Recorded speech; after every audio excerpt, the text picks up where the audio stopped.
सो hello friends, मैं Jatin Kumar. Welcome to English Demand. आज का वीडियो होने वाला है हमारा पार्ट्स ऑफ स्पीच पर। So let's start. तो देखिए, जब भी बात आती है पार्ट्स ऑफ स्पीच की, तो जो पार्ट्स ऑफ स्पीच होता है ये होता है हमारा 8 टाइप्स का। कितने टाइप्स का?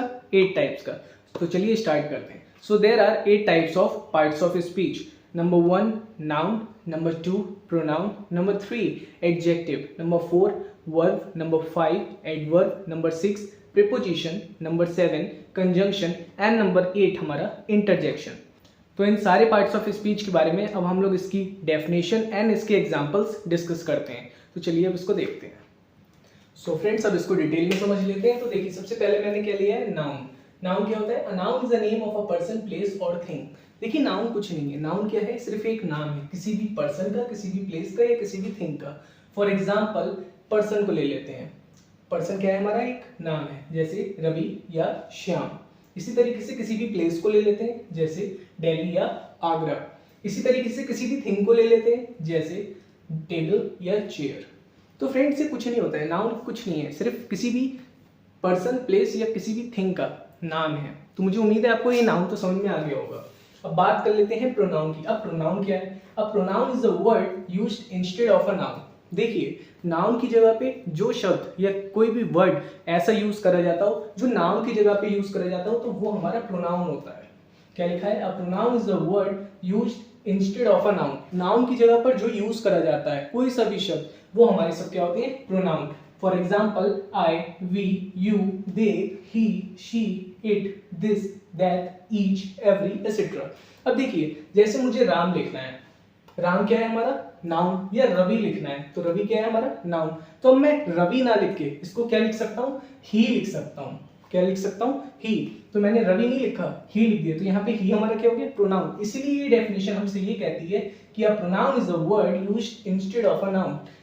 प्रोनाउन हमारे वो शब्द होते हैं जो हम नाउन की जगह पर यूज करते हैं। तो मुझे उम्मीद है कि आपको प्रोनाउन भी अच्छे से समझ में आ गया होगा। अब बात कर लेते हैं एडजेक्टिव की। अब ये एडजेक्टिव क्या होता है? Adjective is a word which specify a noun और प्रोनाउन। अब देखिए, एडजेक्टिव का क्या क्या होता है? सजाने का, श्रृंगार करने का। वो कैसे? देखिए, किसी भी नाउन या प्रोनाउन या किसी भी सेंटेंस की जो विशेषता बताता है, वो क्या होता है? हमारा एडजेक्टिव होता है। आप इससे समझ जाइए, क्योंकि एडजेक्टिव का मतलब ही होता है किसी भी चीज की विशेषता बताना, क्योंकि इसको हिंदी में विशेषण भी बोलते हैं।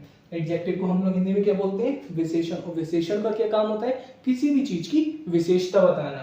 तो यहाँ पे स्पेसिफाई से यही मतलब है कि ये किसी भी सेंटेंस के नाउन या प्रोनाउन की विशेषता को बताता है। For example, good, enough, sweet, much, etcetera. तो मुझे उम्मीद है कि आपको एडजेक्टिव भी समझ में अच्छे से आ गए होंगे।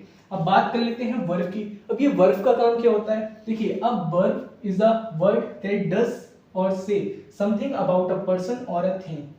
क्या बोला मैंने? A verb is a word that does और से समथिंग अबाउट अ पर्सन और अ थिंग। किसी भी पर्सन या किसी भी थिंग के बारे में जो वर्ब होती है वो क्या करती है? उसके बारे में बताती है। कि जैसे राम या रवि, कोई भी एग्जाम्पल ले लिया, तो वो क्या कर रहा है? क्या वो कुक कर रहा है? क्या वो डांस कर रहा है? क्या वो सिंग कर रहा है? क्या कर रहा है वो? तो जितनी भी उसकी जो काम वो कर रहा है, तो वो हमारा वर्ब बताता है। फॉर एग्जाम्पल, कम, वो आ रहा है, वो जा रहा है, वो खा रहा है, वो पी रहा है, क्या काम कर रहा है वो? तो ये हमारा कौन बताता है? वर्ब बताता है। For example, come, go, work, give, make, etcetera.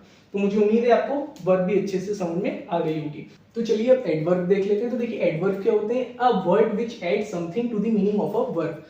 अब एडवर्ब हमारे कौन से शब्द होते हैं? एडवर्ब हमारे वो शब्द होते हैं जो किसी भी वर्ब में कुछ ऐसे शब्द जोड़ देते हैं जो वर्ब को मीनिंगफुल बना दें, वो हमारे एडवर्ब होते हैं। जैसे happily, bravely, loudly, very, brightly, etcetera. मुझे उम्मीद है आपको एडवर्ब भी अच्छे से समझ में आ गया होगा। अब बात कर लेते हैं प्रीपोजिशन की। अब preposition is a word used.